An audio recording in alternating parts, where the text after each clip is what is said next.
All right, hey everyone, Jonathan here, and it's that funnest day of the week again. It is new guitar day.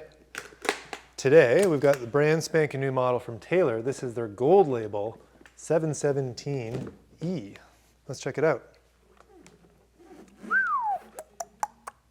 Look at this.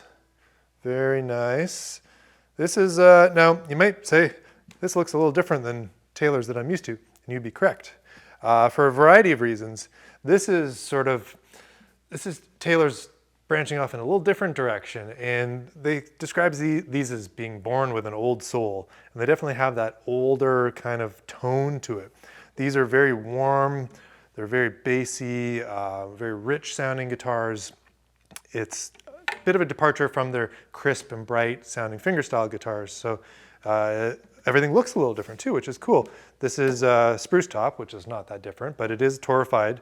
And so you can see it's got that kind of baked look to it, almost like something's gone in your toaster there.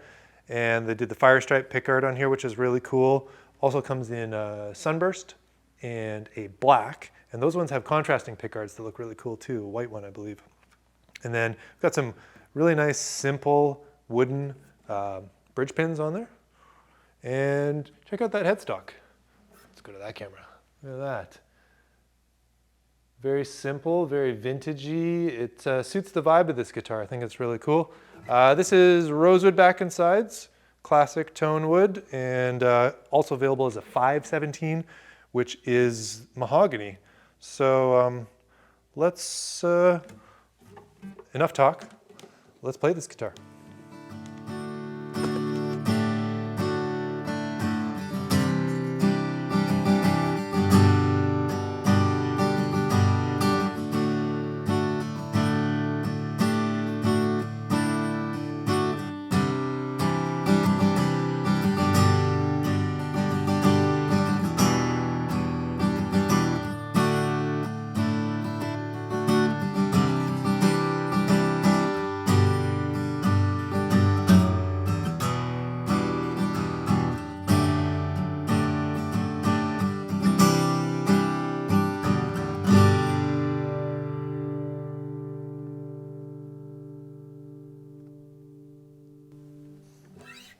Okay, 717E, gold label. Let's take a little deeper look at this one.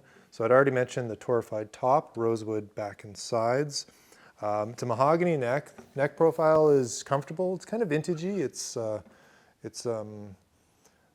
say it's a little fuller C with a little hint of a V and a little bit on the wider nut side. So if you're used to a 1 3/4 on, say, one of the 414s, you're going to still be at home on this one. Even though this is decidedly more of a strummer, it's got the deeper body shape here. So they call this their deep body Grand Pacific. And it's definitely inspired by dreadnoughts, but it's much curvier in the top. It's got the big lower bout, but a tucked in waist, really round shoulder on there. So it's, definitely got some echoes of some of those slope shoulder J45s and great guitars like that. The bracing system is a totally new bracing system. It's not an X brace at all. This is from their V-Class, and this is their new fanned V-Class bracing. So that's something that Andy Powers has come up with to really give this a bit of an older voice, more of a vintage tone, and definitely succeeding in that.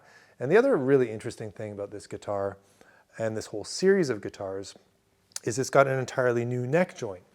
Now, most Taylor guitars up until now have had a bolt-on neck, and it's Taylor's proprietary bolt-on system, which is really easy to get in there and adjust, and is fabulous for that. Now, this takes it to another level, kind of with like 2 steps backwards and 1 step forward. And this is called their action control neck. What it is this is more of a traditional neck set. It's actually something that's called a long-tenon. So it's got a big block of wood that this slides into. But something that's really unique about it is there's a particular wrench that can go in here, and it can do micro adjustments on the action of this while it's still got string tension on. So you can get your action adjusted just with this little adjustment.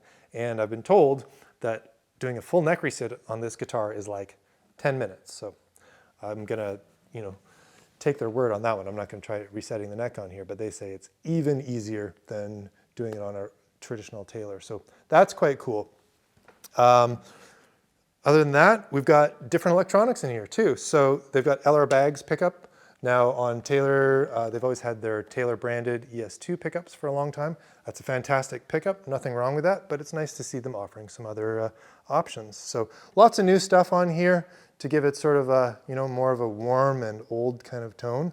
Let's check out some more tones here.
Very nice sustain on that one.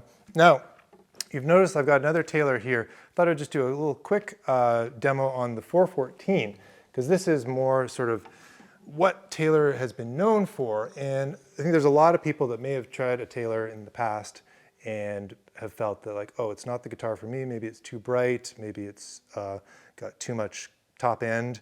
And that's exactly why this guitar is around, because this is more the guitar for you if you're looking for something with lots of bottom end, really warm, round sound. Whereas a 414, which is a very famous Taylor guitar, same tone woods, this is much brighter and crisper.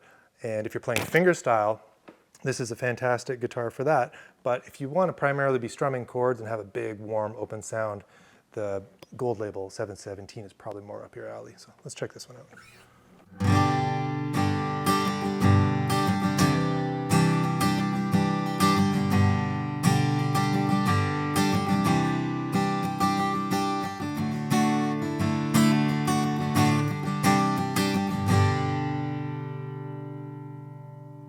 So right away you can hear it's got great clarity, but that bottom end is really missing compared to the Gold Label there. Now if I was playing stuff up the neck, I've got the cutaway, I've got real nice balance up here, I would probably opt for the 414 for that kind of stuff.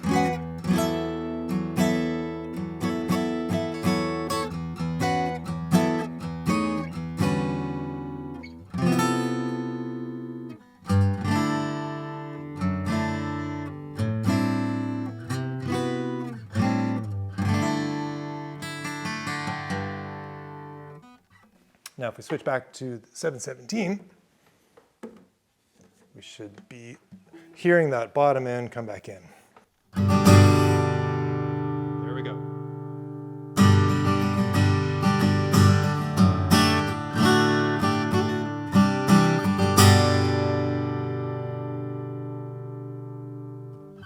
So loads of bottom end, sustain for days, a much more vintage take on a Taylor guitar. If that's the sort of stuff that's up your alley, 717 might be the guitar for you.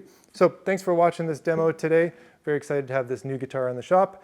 And as always, let us know in the comments what you think about these two and which would be the guitar for you. Always curious about that. Thanks for watching. We'll see you next time.